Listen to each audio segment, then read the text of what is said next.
So look, I would be lying if I say that I sort of I was dreaming to get a job like the job that I currently have and being able to influence the industry and my organization in the way that I'm able to do it now. I'll start by saying I've been, as you mentioned, fortunate enough to to count and to receive the love and the care of my family, particularly my mother, because my father passed away when I was 15 years old. My mother didn't have the opportunity to go to school. She was not allowed to go to school because in my country, many years back, males still thought that it was women shouldn't go to school. But she's an extremely smart person, and she wanted me to succeed. So it all started there, having someone that cares about you and someone that gives you the opportunities to grow and to be able to unlock those capabilities and the talent that all of us have. When I finished my school, I was fortunate enough to get people in my life, my teachers, and particularly priests that push the boundaries and say, look, Edgar, I think you're doing well in school, you need to get to university. Unfortunately, we didn't have any money or any resources to go to university, but he was very clear that I have to go and fight myself to get a scholarship. And that to me is a key learning in terms of, again, we all have capability, and sometimes we need people who actually see what we can do and how we can grow and actually deliver things that we never thought possible. So I was fortunate enough to get these people in my life, sort of push the boundaries, and I managed to get to uni. And then I got the scholarship. And when I was finishing uni, BHP Billiton at that point in time was looking for graduates with very good marks in uni. I basically ended up my uni with a cum laude degree. And they wanted me to be in their, what we used to call a very rudimentary type of graduate program. This is back in 1989. And I think from day one I could see the leaders of this company wanted me to succeed and to grow and to be able to someday become in the future become a leader of that company, of that asset in Colombia. And the main reason, I still remember one of the leaders saying, we don't have Colombian engineers ready to take and to lead this organization, and we need to prepare a few. So I can say that I was lucky enough to have people that were sort of gave me the opportunity to move forward, but also an organization like BHP in this case, that was looking for people or talent around the world and developing that talent. And during my life, or my working life with Cerro Matoso in Colombia, I had the opportunity to be exposed, first of all, to learn English. My English wasn't really good. And then I was asked to go to Holland to continue studies there and learn about the industry and the importance of making sure that there was an industry that could be safe and sustainable.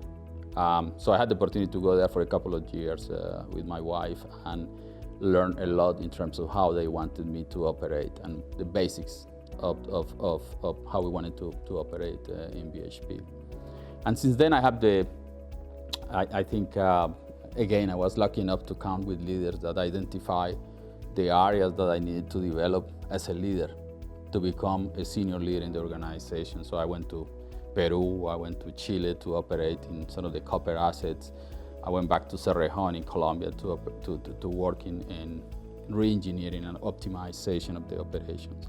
So learning everything around safety, culture, productivity, the same pillars that we all look at today, and we say they are fundamental for the future and success of our industry.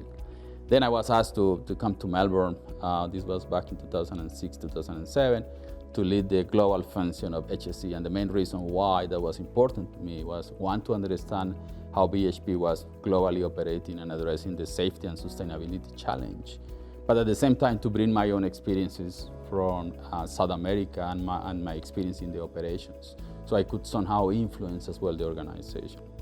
So in a way, those things allow me to grow and became asset president of Escondida, which is the biggest private copper mine in the world. We were shareholders. And then I was asked to come to Western Australia Iron Ore and work with the teams here. And now, happy to be appointed and take the role as Minerals Australia president, which is a great responsibility. 42,000 people, safety being priority number one, and a suite of commodities that we have across Australia and that are fundamental to the success of the company.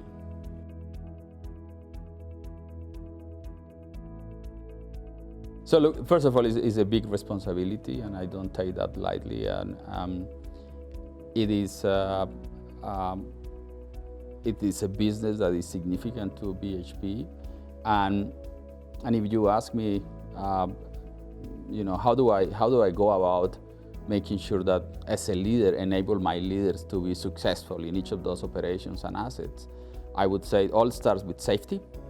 Because safety is the leading indicator of performance. You get safety and sustainability right, then you sure performance, production, productivity, and so on will follow. So for me, it's all about making sure that we got leaders that are capable enough, they're focused on safety, focused on improvement, focused on delivering the outcomes that they need to deliver, but more important than all, with a culture of care.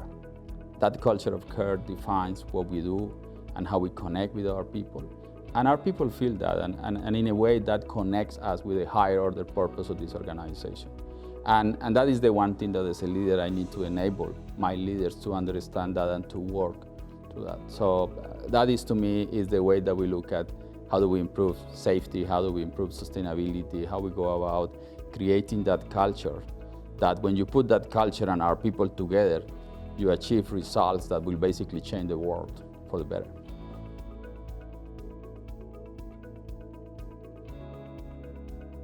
So look, first of all, I think the sector and the industry plays a key role in society.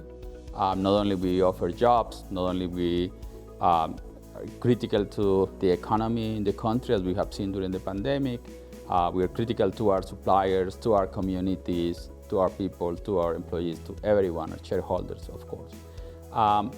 And yes, we got several challenges, and I'll start with COVID-19. That was a challenge that was thrown at us without that much time to react, and it did show how strong and resilient our business are, how our people came together to work in the industry, and in this case, with the support of the CME and industry associations, to come together and identify what is it that we need to do to safely keep the industry going. Because we knew if we were not going to be able to do that, the consequences of the pandemic would have, probably been, a lot worse than they currently are. So for us, it was very important to get together and address those specific issues that we needed to address. And I think, one challenge that came out of that is how do we do that without impacting our communities, our employees, our contractors, and at the same time we're able to run in a way that we keep the industry and we keep the jobs going. I think we're successful, so that's just one of the challenges. We have challenges around the element of social value, seeing all these benefits and seeing how do we become an enabler for change when it comes to the regions and the areas where we operate and the communities, where we get the support of our communities and our key stakeholders, because they are the ones that at the end of the day need to also see some benefit in how the industry is playing in their areas. Challenges around climate change, which are extremely important and we know we need to address. So we all have different strategies to address those challenges. Challenges around having the right people to do the right job when it comes to, are we training people in the skills that we need? And one of the challenges in Australia, we all know, is that shortage of skills, particularly in the med sector, where we really need people who understand and are capable of doing the jobs that we need to do. So there are just a few of the challenges we have to deal with. We have to make sure also that we get support from the government. We need stability, fiscal stability, because as you know, in our industry, we invest in projects that do require long-term commitments, and our assumptions in terms of that stability are extremely important. So that is also something that we need to keep in mind, and we do require. Challenges that we do operate in global markets, so we need to be competitive.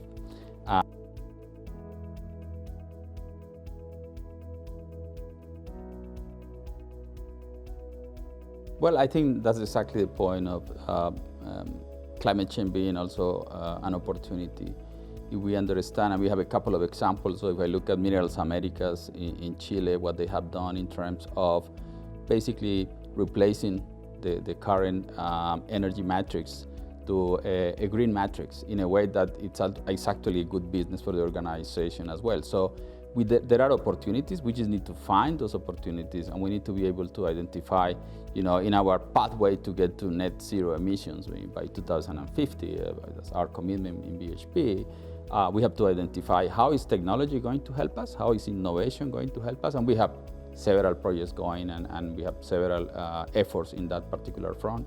There is a clear understanding of what are the buckets that we need to address in terms of the key elements of key drivers of impact to climate change, and one of those being energy, and particularly in Australia, the network. How do we go about that?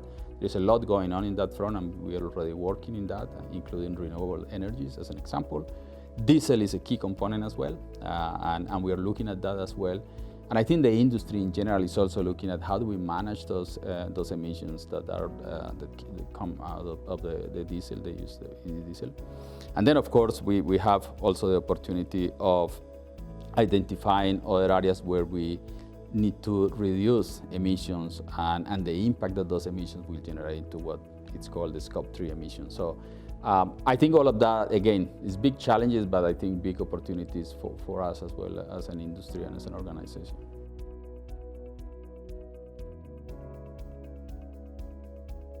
And my advice is quite simple. It's you need to start with, you need to believe in yourself. We all have capability, we all have talent. We just need to think it is possible. And sometimes the ceiling that we have is our own ceiling. We decide that we can't go higher than that. And we have to think that it is possible if we are willing to unlock that potential and that value that we can bring to the table.